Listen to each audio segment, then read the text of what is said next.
to like ask the question, what do you think? And if it's somebody you don't know, right? If it's not authentic, but you're in the same space, you can turn in like, I spoke a lot or whatever.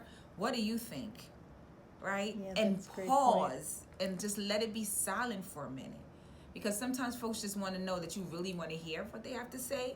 Because sometimes that silence is too much and people are like, oh, well, you don't have to speak, Right. and that's not the goal of it. The goal of it is to like have somebody think about it. Like if you've never sat and thought about that. So I think that's one way. I like to be in authentic relationships, and if you're in spaces with folks of color or other marginalized communities, um, that we have this thing called step up, step back.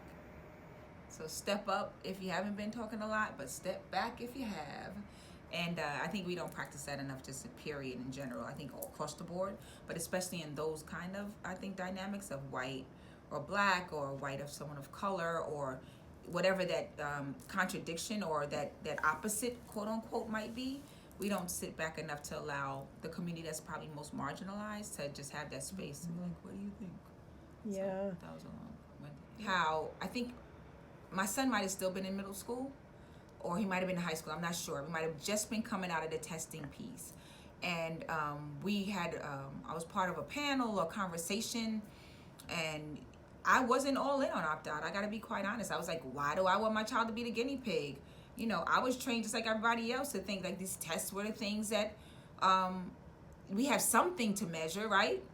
I was in that mind frame too. And instead of the white folks who were really pushing for opt-out, seeing that as a moment to like connect and help me draw me into the space, it was attacked. And I wasn't the only one that was attacked. And I don't mean like full on. It was just like, like this level of frustration and body movement and changing of behavior and the way they were talking that led me to like almost shut down, but also be angry. Like, who are you to tell me what's best for my child? And other people in the audience, I think the same thing happened. Like, why would you want your child to do this? Why did it was like this blame game. And I think it was a missed opportunity very early on to really galvanize and pull in black and brown folks to really have a deep conversation about how problematic testing is, the roots of it, etc. And I think the more they started and other folks of color started to talk about it, I think we were able to bring more folks of color on board, which I don't think everyone. I think that's why black and brown communities have not been like all in on this, because it is a level of indoctrination that we have also have accepted, of that this testing is hopefully gets our child to the next level of whatever success looks like, right? This testing. So I think that was one like system, like larger citywide thing. But I personally experienced that this level of frustration and attacks. A white parent comes over, like what, and you don't really know her. What can she do to begin to know you or to engage with you? I mean, I think hello is often helpful. How are you? Not to touch all the food on the table. Sometimes that happens culturally. That's really not good. That's a real turnoff when someone picks up a bagel and they decide they don't want the bagel, or they rip the bagel in half with their hands without a napkin. That is really cultural, but it's a turnoff, right? And so I think even being able to understand that that's a turnoff, and that's not cool. But yeah, I think just saying hello, how are you? I have someone in class. If I'm honest, yeah, please be honest. Yeah, it's okay, but it doesn't mean that I'm gonna have more of a conversation with you. I gotta be honest. Yeah.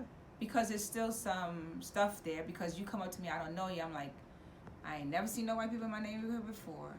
That means what we know, right? There's gentrification happening. People are being pushed out. So it brings up those things. Sure.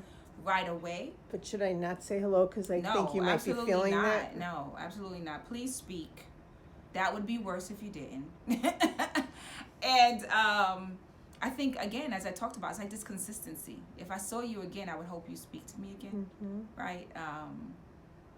And, yeah, I think definitely, please say hello. Introduce yourselves, maybe what grade your child is in or whatever. How's a meeting? Small talk is good too. And then I think, like I said, be consistent. If you saw me again, I would hope we would say exchange hellos or something like that. You know? Great. And anything else you want to add? No, I believe in this work. I believe this is the tough work. I believe if we don't do this, we'll get Trump for some more time, or somebody like Trump. This is real. Like, this is the real work. So however uncomfortable it is, I implore you, for the sake of our children and your children, to stay in there and be in that discomfort, because on the other end, I believe that, you know, the understanding of how we move through this is actually what's going to change. Thank you. Mm-hmm.